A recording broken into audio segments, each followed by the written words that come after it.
Hey folks, today is May 30th, 2025. As usual, my name is Jake Baldino, here to talk about all the video game news that has been going on this week. Bit of a slower week because the Nintendo Switch 2 launch is next week, Summer Game Fest announcements are next week, stuff like that. But there's still some stuff worth diving into. The first is kind of bummer news, another game cancellation. I feel like we don't go a day or a week without a game getting canceled, and this time it's a big one. EA Games has officially canceled the Black Panther game that was in the works. No, not the Rise of Hydra, Marvel 1943, Captain America Black Panther one. No, there was another one in the works that was announced, and it was being made by newly formed studio under EA, Cliffhanger Games. Now, this project has officially been canceled, and that studio established for this game has also been shut down, along with a variety of other layoffs that EA has conducted. EA just seems to lay off a ton all the time. I think this potentially says a lot. I mean, what is it? Is it like EA thinking that the game wasn't going to sell enough? Did they like take too long and miss the hype train that was around the first Black Panther movie? I don't know. It could be a bunch of other things. It could be game development costs spiraling out of control, and the companies just have to take less and less risks. Either way, it sucks. For me personally, I'm bummed because I'm a comic book person, so I wanted a real genuine Black Panther game like this. And maybe they were going to give him the cape and make him look really cool. I don't know, but I honestly think it says a lot, like the state of AAA game development right now, right? If you have them, I mean, maybe the game project was a mess or something, right? Like we have no idea. But if you have EA, a heavyweight that deals with heavyweight IP or intellectual property, and they look at something as big as a Marvel superhero game and they go, nah, we got to cancel this. Like, what are we doing, man? That should be a home run. If you haven't been following, EA has been essentially contracted or agreed to work with Marvel to make 3 games. Of those 3 games, one is a mystery. It wasn't announced. We don't know what it is. The other one was this Black Panther game. And the third is the Iron Man game in the works with Motive Studio. That's been in the works for a while. EA said that is still going on, but that's it right now. EA did say that they are still going to be making 3 games for Marvel, but yeah. There we go. You know, Mr. Positive, I usually have like a well, but here, I don't know, just another canceled game sucks ass. Switching gears in terms of new game announcements, a smaller event you may have missed, Tinybuild Connect. They're kind of like I call them kind of like a mid-level to indie AA publisher. They had an event showing off a lot of stuff. They have a lot of really exciting titles. The biggest one, we got new gameplay for Ferocious. Check this out. This is essentially like a open world survival first-person shooter where it's you against dinosaurs. In a lot of ways, this looks like the Jurassic Park game people have been dreaming of for a long time. Graphically, it looks really impressive. We've known about this game for quite some time, but this new trailer just makes it look really cool. I'm glad they're kind of amping this up. A lot of people have kind of billed this as like Tarkov with dinosaurs. I don't know how hardcore the survival elements are going to be, but at the very least, it's you dropped on this island that you can explore, and it's got like mercenaries going after you and dinosaurs. Again, I just think there's some potential for this one, so I'm keeping my eye on it. And with this announcement trailer and with Tinybuild Connect, they did announce that there are open playtests if you want to sign up and check out what's going on with this one. But in terms of other games they showed off, we have Sand, which we've known about for a while. This is kind of like a survival like multiplayer thing where everybody's on these giant walkers in the desert and you survive and build these things. Also, All Will Fall, which has been on my radar for a while as kind of like a fun city building thing, but this is floating on the ocean. This is getting an open beta in June. Also, for you Hello Neighbor people, like it's not really my thing, but Hello Neighbor 3 has a new playable prototype that's out if you're just interested in the development of that game. But last but certainly not least, these are the people publishing Kingmakers, which has been one of my most anticipated games for a while. It's the one where you're just a guy dropped in a medieval battle and he's got like guns and like a car.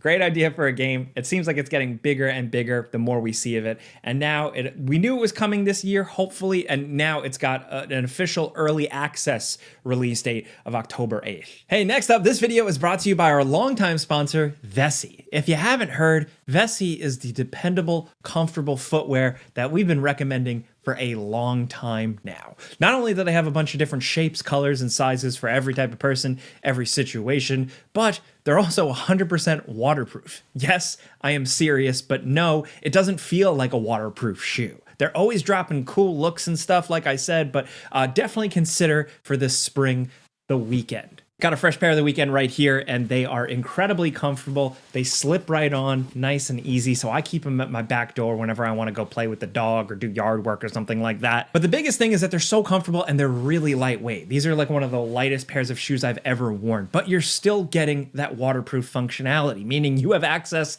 to so much freedom, whether you're at work, outside, in the rain, in the mud, going on a hike, in the city, you're completely covered. You can step anywhere, step in anything, and be totally fine. It is a literal game changer. Their designs are cool and simple. They go with however you dress, really. And again, they just make life a little bit easier and more comfortable. So if you want to check them out, Vessie is waterproof, comfy, and ready for real life. Just click the link in the description down below or head to vessie.com/gameranx. When you're there, you get an instant 15% off your first purchase at checkout. Again, that's vessie.com/gameranx to grab your pair and get 15% off your first purchase. And big thanks to Vessie for sponsoring these videos. Now let's get back to the news. Also this month, The Witcher 3 is celebrating its 10th anniversary. The Witcher 3 has been out for 10 years. I feel like I've replayed it 10 times at this point. It also just makes me realize how long I've been talking about games and doing this. I was doing this before The Witcher 3 was just crazy. But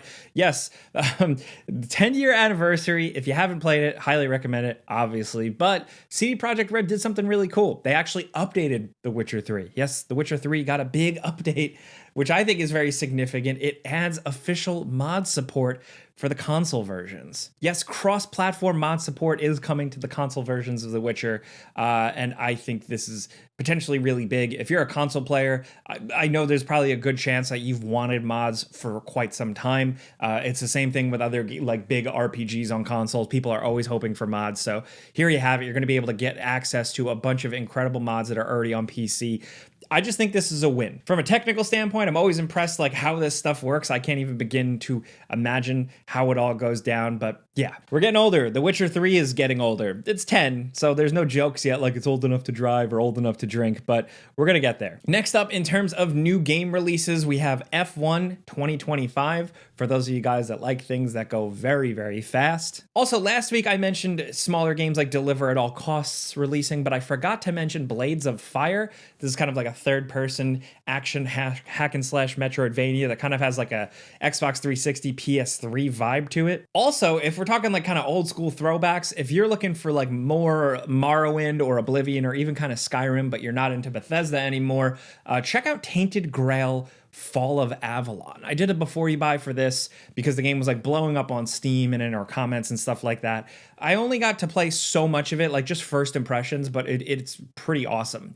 It's very janky. It doesn't look very good, but like the art direction, some of the quest design, and just the atmosphere, like kind of grim, dark vibe to it really, really hits. And it seems like people are digging it. So if that's up your alley, that before you buy that we did is linked in the description down below, as well as the before you buy for Elden Ring Nightreign. Elden Ring Nightreign is dropping today, if you're watching on Friday, and reviews are a little mixed. Eric, one of our writers, and Falcon did the before you buy, and they came away a little mixed on it. Like, yes, good for Souls fans, but not every type of Souls fans. You really got to have two other people with you that are on the ball, because, you know, communication and just like duo and single support is not good for this one. Like, get a good trio and go in. Me personally, as much as I liked Elden Ring, I wasn't really totally interested in this type of thing. But if you are interested, the before you buy does break everything down. And if anything, I like seeing From Software do this like official multiplayer title, even though it's missing a lot of multiplayer features that people want, even like crossplay and stuff like that. At least they're doing a full multiplayer thing, so hopefully they're learning, and that means that their next full From Software game has better multiplayer support and integration than their games have had in the past. In terms of new game announcements, like I said, it's like the calm before the storm with Nintendo Switch 2 and Summer Game Fest and State of Unreal all going down next week.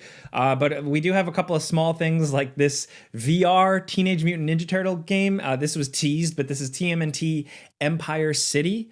Not really a ton of details out about this yet. The development studio, I don't know too much about them, but I always like big new VR games getting announced, so I'll take it. Also, check out this trailer for Davy X Jones. This is like a big, crazy, over-the-top first-person shooter that is pirate themed. You're playing as Davy Jones, but like his head is off, like it's like a skull, and you're running around shooting pirates and exploding shit. It seems like it's got a good sense of humor, a good feeling to it. So yeah. But also another thing I wanted to highlight this week, Apple is trying again with gaming. I say trying again because they've consistently been trying to do stuff in the gaming world, be it mobile with their whole Apple Arcade thing and the Apple subscription, to PC, or rather desktop Mac gaming, trying to do more of that. You know, they have a lot more games supported than they ever have in the past, but it's still just not there.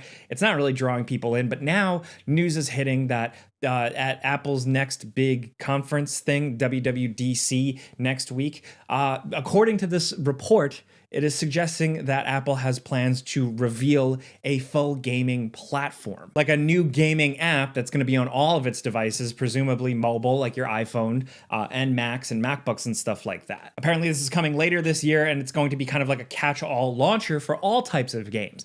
I would presume it would be a lot of like mobile app type games, but also how Apple has been leaning into like AAA games and like regular old games and stuff like that. Does this mean anything? I have no idea. It's, again, the only reason why I bring it up is because it's a power player. It's a heavy hitter. It's somebody like Apple, once again trying to get a bigger piece of the video game pie. Everybody talks shit about it, but everybody wants that video game money. And Apple has been gunning, like I said, pretty consistently, even if like I just felt like it was still kind of half-assed. But I'm curious to see if this is actually like a big attempt or just more marketing fluff. I don't know. Again, it's significant because they're big, they have so much money, but also their user base, Max obviously. But the bigger thing is that, you know, everybody, I mean, I don't, but like everybody has an iPhone. So God, I just sounded like such an Android snob the way I said that. You know what I mean though. So if it's anything significant, if they announce it and it's actually worth talking about it, we'll talk about it on the Friday show. But for now, I guess we got to wait and see. But that's everything this week to get you caught up. Like I said, last week was a lot busier.